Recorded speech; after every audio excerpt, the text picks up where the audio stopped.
Lifestyle Live. Come and see, you'll agree. There's a positive energy. Lifestyle Live. From the All Indiana Podcast Network, this is the Lifestyle Live Podcast. Faces you know and a team you can trust. Stories that form your heart. Lifestyle Live. Lifestyle Live. Well, he is one of the world's most recognizable and respectable film critics and historians, of course, with a 30-year run. Wow. On Entertainment Tonight, Leonard Maltin is here with us this morning. Good morning to you, Leonard.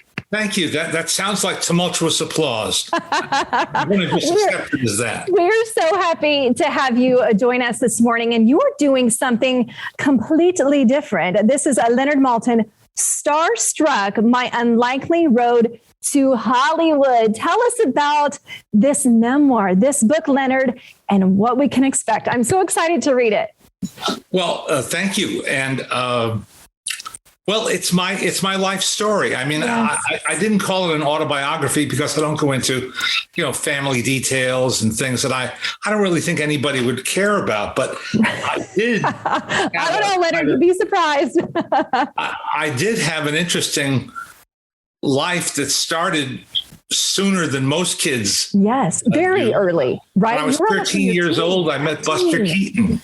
And I was publishing my own fanzine, as we called them then. Today it would be a blog or a website, but back then it was a physical magazine that I used to stuff into envelopes and lick stamps and haul off to the post office. Yeah. And that led step by step to my getting my first book contract offered to me when I was 17. 17? And that was to do the first edition of what became my movie guide. Yeah. Which I did for 45 years. Oh, my goodness. And which became my calling card around the world. Yeah. Did you think at 13, like looking back, 13-year-old Leonard being able to do everything that you've done and accomplished in your career thus far? This is amazing. Never. This would have been a dream come true. It has been a dream come true. I bet. But I never sought out a career in television. That happened by fluke. And I wound up on a hit TV show that opened all sorts of new doors for me that I couldn't open on my own. Right. And brought me and my wife from New York to Hollywood. And one day she came home all excited. I just saw Dana Andrews in the frozen food section at Gill's. We were like kids in a candy store. That is so cute. Well, I love in Hollywood. Yes. Well, and part of the book, I love that there are so many pictures in here too, which you talk about a lot of your notable interviews, right? And then pictures with a lot of these people, and the book being Starstruck, obviously you detailing your journey. I wonder for you, I think I saw in another interview, you said you had to coach yourself to act cool with some of these interviews because Leonard, I mean, some of these are pretty big names. So have you been starstruck as well in your life? Yes, of course. I've never stopped being starstruck. I've never stopped being a fan. Yeah. I don't see that as a negative word, being a fan. It's not a highbrow word, but it's an honest word. That's how I feel. I'm a fan of Katharine Hepburn, Betty Davis, Jimmy Stewart. Jimmy Stewart. Loved him. Time with, and more than just a hello. Hello would have been great. But I have to go a couple of steps farther. Yeah. Lifestyle Live. Lifestyle Live. I always wonder too, someone like you and your success throughout the years, everything you've done, Leonard, is there still something perhaps on your bucket list, something to do, someone to talk to that you haven't done quite yet? Yeah. Jack Nicholson. Oh, I have met him briefly. Okay. On several occasions. He's been very nice. Yeah. But I haven't really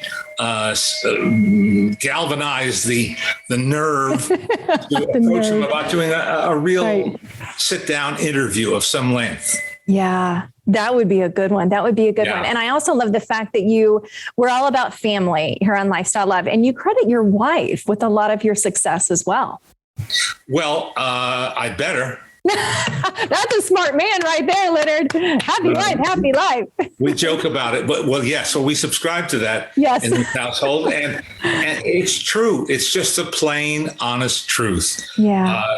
I like to say I saved her from a life of spinsterhood, and she says she saved me from spending all my time in a dark room watching a movie. So she really is the business brain of our guys. Well, and I think speaking of family too, I understand you have a podcast as well, Maltin on Movies. Do you do that with your daughter? With my daughter, Jessie. Why choose a Sleep Number smart bed? Can I make my site softer? Can I make my site firmer? Can we sleep cooler? Sleep Number does that. Cools up to 8 times faster and lets you choose your ideal comfort on either side. Your Sleep Number setting. It's the Sleep Number biggest sale of the year. All beds on sale up to 50% off the limited edition smart bed. Plus free premium delivery with any smart bed and adjustable base. Ends Labor Day. All Sleep Number smart beds offer temperature solutions for your best sleep. Check it out at a Sleep Number store or sleepnumber.com today. Cool. And Jessie is now the mother of a 9-week-old baby girl. Congratulations. You're a granddaddy, Leonard. I am. First time. What is that like? Heaven.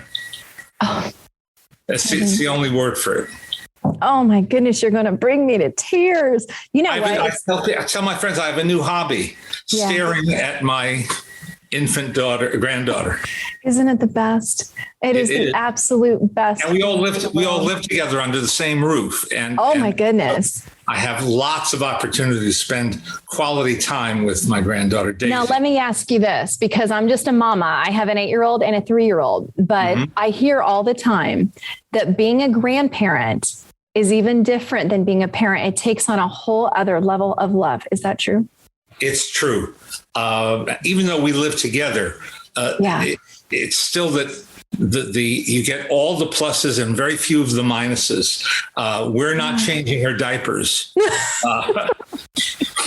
And in toddlerhood, you can be like, honey, take her away. I've done my part. Right. We're cradling her. We're comforting her. We're there to hold her for a moment. If, if her mother or father needs to do something, on the spur of the moment.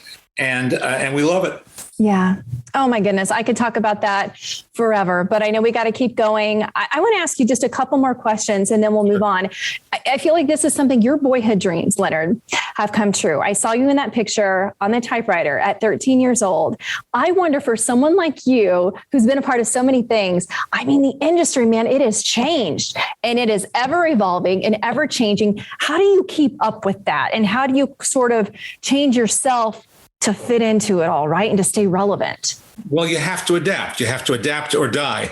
Yeah. If I went down with a burning ship saying I only watch theatrical films in a movie theater, right, my career might be slowing to grinding to a halt right now.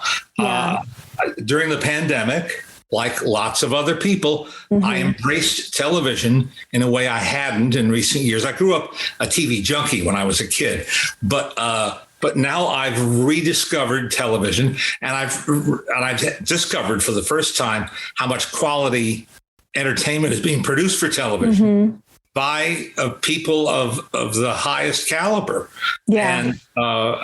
And so I'm trying to keep up with that and write and talk about that, because that's where the conversation has gone. Yeah. It's not what you see at the movies last week. It's what you watched last week. Isn't it crazy how things have changed? I mean, when I was growing up, I even remember in my tiny town, we had maybe a few channels. And now there's so much more than just, the regular prime time. I mean, there's so much. There's Netflix, there's this, there's that. It's a lot, but oftentimes in the best way possible, too. All the variety and how technology has changed us. Yes. Mostly I think for the better. Yeah. There's a lot of clutter to cut through and to try to get to the really good stuff. And that's where I hope I can still serve a purpose. Yeah, that's where you come in, Leonard. Writing and talking about the good stuff. Right. And trying to lead people to the good stuff. Yeah, the good stuff in life for sure. And of course, it goes back to all things family, all things friends, and accomplishing those dreams, which you certainly have. Tell us where we can find the book and how we can read more, my friend. Anywhere you buy books, online or in person. Just go to all the book places, right, Leonard? That's right. I like to support independent bookstores or even chain bookstores. I have no problem supporting any kind of bookstore. But if the most convenient thing is to go online and make a few clicks to buy Starstruck, then that's just fine with me too. And there you go. Also the way you get my podcast. Oh, okay, fantastic. I love it. You're not slowing down anytime soon, are you, Leonard? No. Why do that? Right? Why? It keeps you young. I think it keeps all of us young, and especially when you got a grandbaby now. So there you go. I've got to keep my energy up. Yes. And I want to take care of my health. Yeah. Take care of your health, take care of yourself. And of course, you are taking care of all of us. Leonard Maltin, thank you so much for joining us this morning. It has been such a pleasure. Once again, Starstruck out here soon. Leonard, thank you so much for talking to us this morning. We appreciate it. My great pleasure. Thank you. All right. Bye, Leonard. Bye-bye. Lifestyle Live. Lifestyle Live. From the All Indiana Podcast Network, this is the Lifestyle Live Podcast. Thank you for listening. Be sure to like, follow, and subscribe to this podcast wherever you get your podcasts. And connect for even more on Facebook and at lifestylelive.tv. Faces you know and a team you can trust. Stories that form your heart.